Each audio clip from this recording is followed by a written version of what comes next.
Ilmu Kesehatan Masyarakat dan Kedokteran Komunitas untuk semester 9, Ilmu Kesehatan Masyarakat dan Kedokteran Komunitas mempersiapkan mahasiswa untuk memahami konsep kesehatan masyarakat. Manajemen Program Kesehatan dan Pelayanan Kesehatan Primer.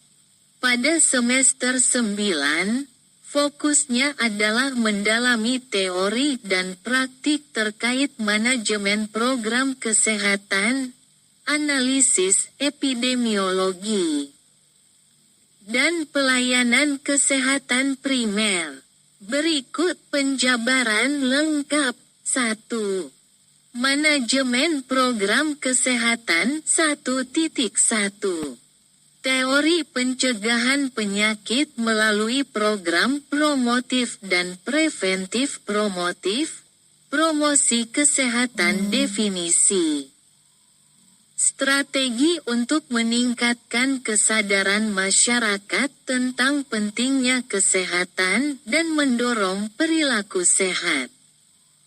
Contoh program, Posyandu, Pos Pelayanan Terpadu.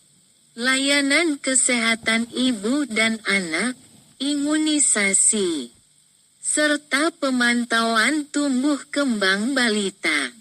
Edukasi gizi dan pemberian makanan tambahan, PMT, untuk mencegah stunting.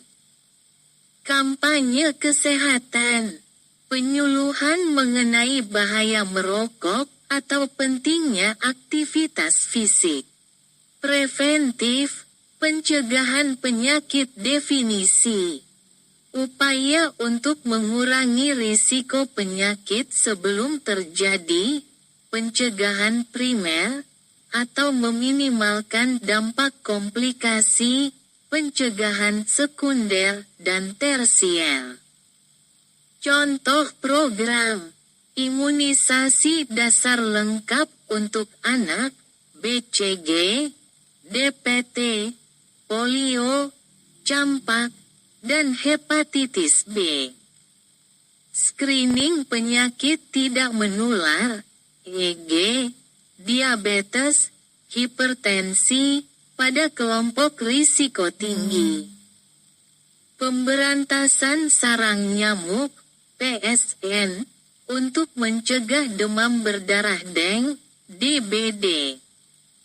1.2. Analisis epidemiologi sederhana pada wabah penyakit menular. Konsep dasar epidemiologi. Definisi. Ilmu yang mempelajari distribusi dan determinan penyakit dalam populasi. Langkah analisis, pengumpulan data, identifikasi jumlah kasus, waktu kejadian, dan lokasi wabah. Penghitungan parameter epidemiologi, angka insidensi, jumlah kasus baru, angka prevalensi, jumlah kasus total, angka fatalitas, jumlah kematian akibat penyakit tertentu. Pendekatan pada wabah penyakit menular, investigasi awal, identifikasi sumber penularan, EG, air tercemar pada wabah diare. Contoh kasus, wabah demam berdarah dengue, DBD. Analisis data insidensi untuk menentukan daerah endemis. Implementasi program fogging dan PSN.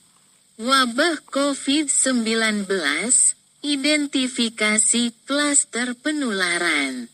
Edukasi masyarakat tentang protokol kesehatan.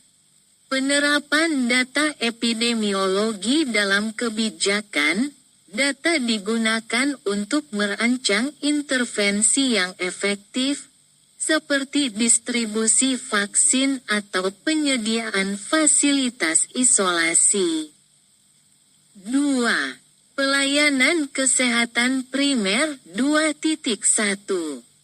Teori rujukan berjenjang. Konsep sistem rujukan, sistem pelayanan kesehatan berjenjang dari tingkat primer, puskesmas, ke sekunder, RSUD, dan tersier, RS pusat.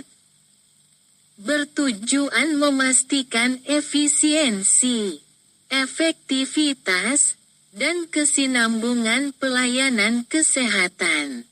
Pelayanan kesehatan primer, puskesmas. Peran utama, layanan promotif, penyuluhan kesehatan, posyandu. Layanan preventif, imunisasi. Screening kesehatan. Layanan kuratif, penanganan penyakit ringan hingga sedang. Layanan rehabilitatif, fisioterapi atau konseling gizi. Contoh pelayanan, pengobatan malaria di daerah endemis. Penanganan pasien hipertensi dengan edukasi gaya hidup sehat. Pelayanan sekunder dan tersier. Tingkat sekunder, Rumah Sakit Umum Daerah, RSUD, menangani kasus yang memerlukan spesialisasi, e.g. bedah ringan, rawat inap. Tingkat tersier, Rumah Sakit Pusat untuk kasus kompleks, e.g.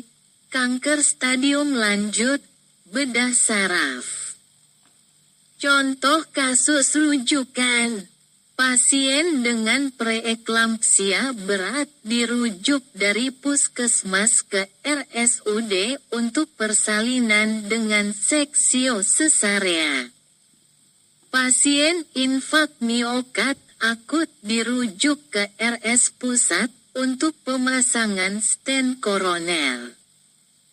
2.2.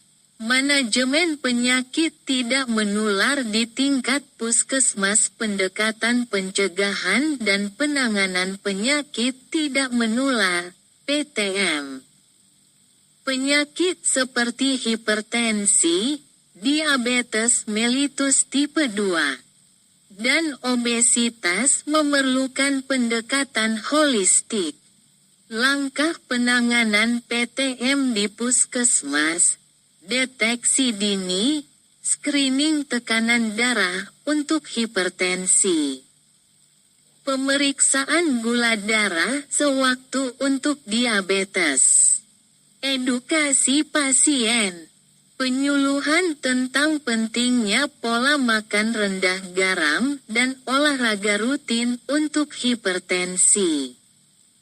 Konseling diet rendah indeks glikemik dan edukasi penggunaan insulin untuk diabetes.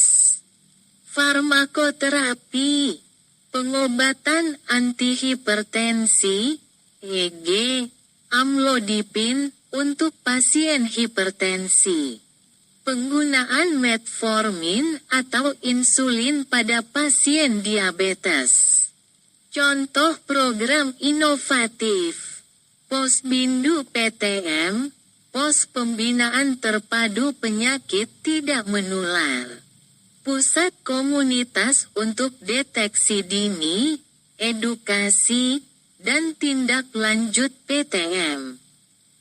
Memberdayakan kader kesehatan untuk membantu monitoring pasien. Kolaborasi multidisiplin, melibatkan dokter, perawat, ahli gizi, dan kader kesehatan dalam program pengelolaan PTM.